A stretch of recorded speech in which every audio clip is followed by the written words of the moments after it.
Our first presenter today is Elisa Di Marco, Investment Director at Magellan Asset Management.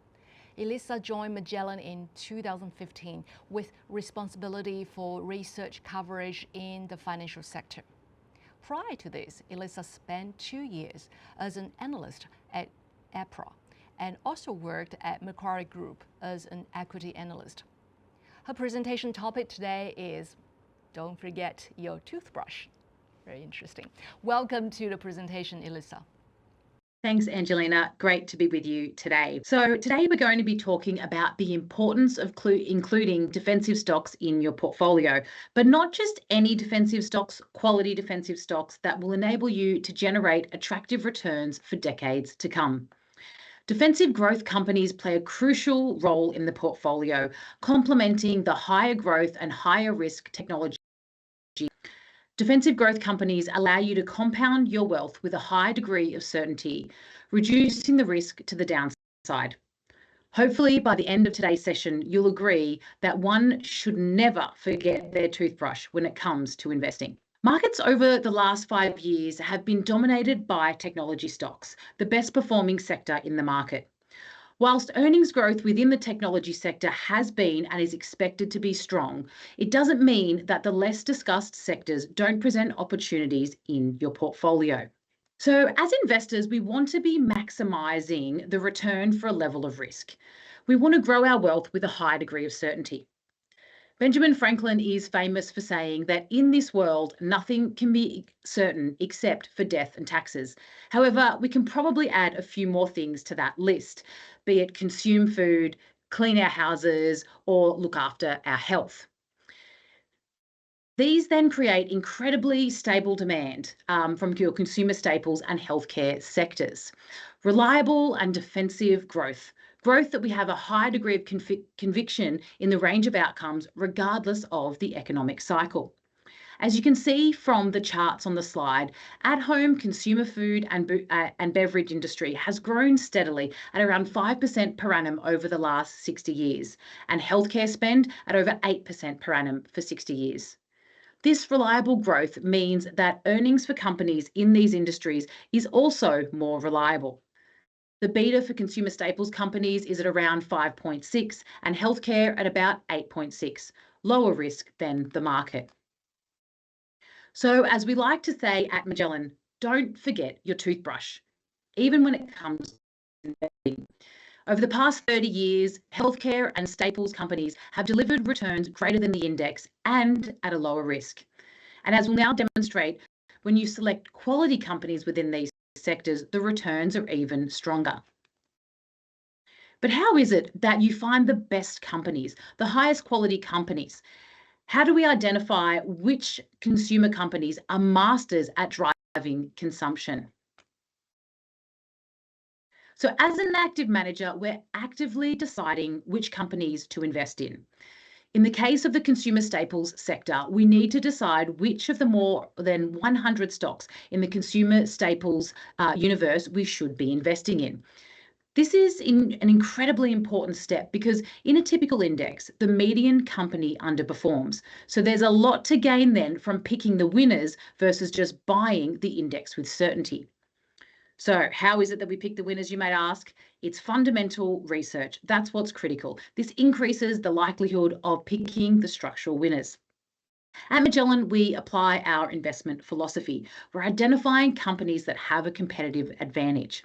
In the case of the consumer staples companies, we're typically looking for companies that have a strong brand, pricing advantages, and a favourable industry structure. These are critical. First, on the power of a brand. This often then enables a company to have pricing power.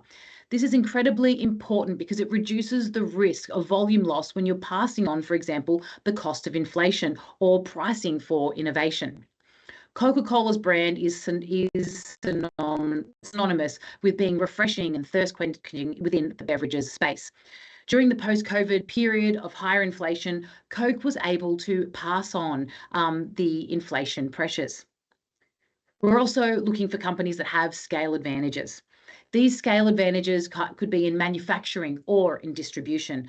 They enable a company to be the lowest cost producer and have greater bargaining power with distributors, and protecting their margins, which is incredibly attractive for investors.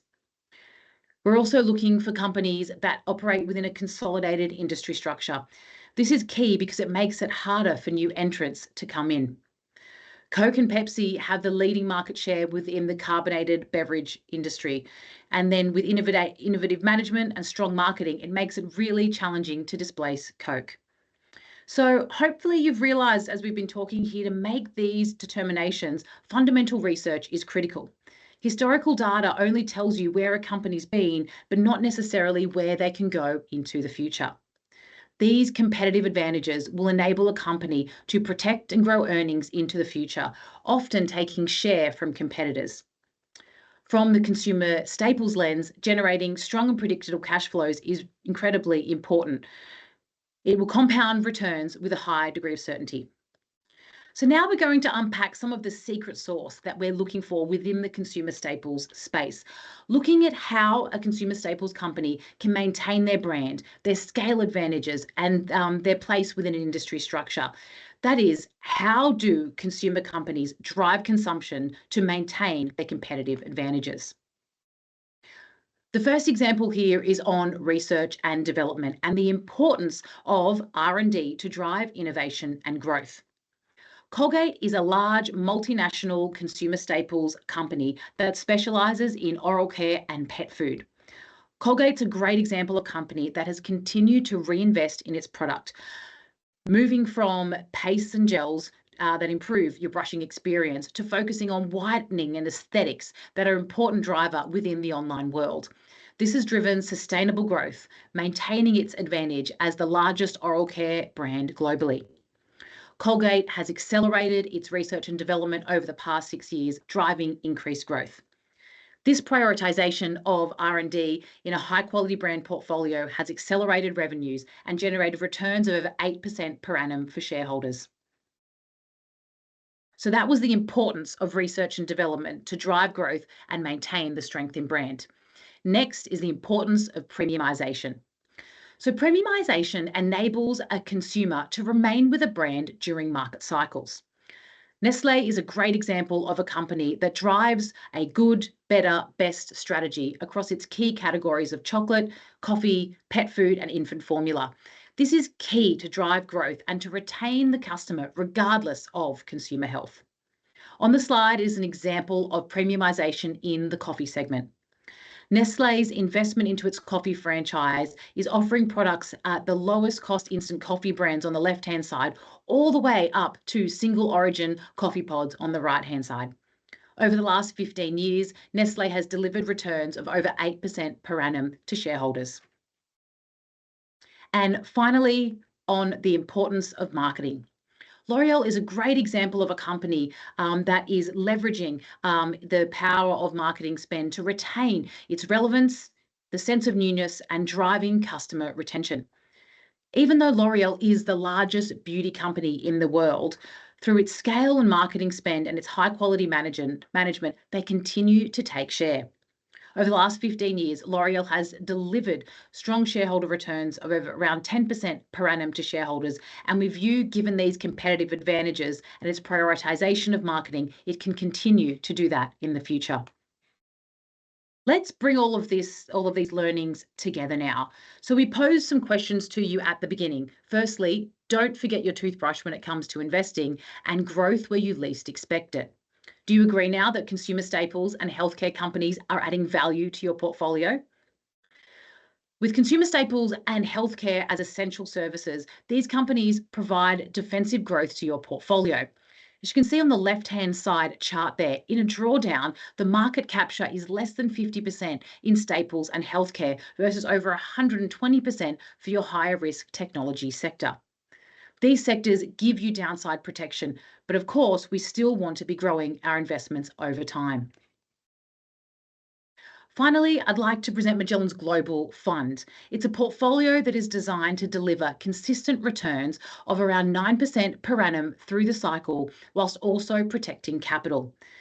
It's a high-quality portfolio of companies that are positioned to protect and grow wealth for decades to come. The portfolio is leveraging the analysis that we discussed today. First, we're investing in high quality companies. These companies are both defensive growth, but also structural growth. The defensive growth companies are in the lower right-hand corner of the slide, with examples like Colgate, L'Oreal, and Nestle that we've discussed today. These are quality, resilient compounders that offer resilient demand through the cycle. But we're also investing in quality structural growth companies, companies that we have a high degree of conviction in growing earnings for decades to come. We're investing behind tailwinds like e-commerce, generative AI, streaming, and software, compounding wealth with a high degree of confidence. Thanks for joining in today. Thanks, Elisa. Now, how has the healthcare and consumer staples sectors performed in the recent drawdown? Yes, so throughout February and March, we have experienced a drawdown where the market has sold off over 8% in Australian dollars. And this was really driven by the geopolitical tensions in the US trade negotiations. Over this period, staples and healthcare have performed as we would be expecting from the discussion that we've had today. They had positive returns of around 3% over that period, whereas your higher risk technology stocks have sold off around 13%. So it's a really important reminder of the role defensives can play within your portfolio, generating those attractive risk-adjusted returns.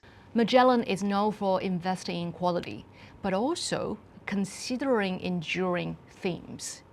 Now, what themes are you monitoring within the consumer staples space? Yeah, so with respect to enduring themes for consumer staples, or when we're thinking about enduring themes more broadly, we're thinking about them as a potential risk and a potential opportunity. So within the staples space, health and wellness has been a trend that we've been monitoring for many years. And more recently, what's come into that trend is the impact from GLP-1s, those weight loss medications like Ozempic, because those medications can have an impact on consumption, which can then have a long-term impact on the sector. So what we're monitoring and how we're then looking at, well, which companies are better placed to protect against this longer term risk is within the food companies. We're focused on that R&D pipeline that we were talking about today. So when you're on the GLP-1 medication, you're still going to be consuming food. You're just going to be having smaller portion sizes and perhaps lower calorie meals as well. So we're looking at food companies and their ability to pivot to offering options to those individuals where it's smaller portions, healthier meals that will enable all consumers to be purchasing goods from these companies. So staples companies that are innovative are attractive to us, but then also staples companies that aren't impacted by the GLP-1 trend, which is your household goods and beauty, which still remain incredibly attractive. Thank you for your time, Elisa. Thanks, Angelina. Great to be here.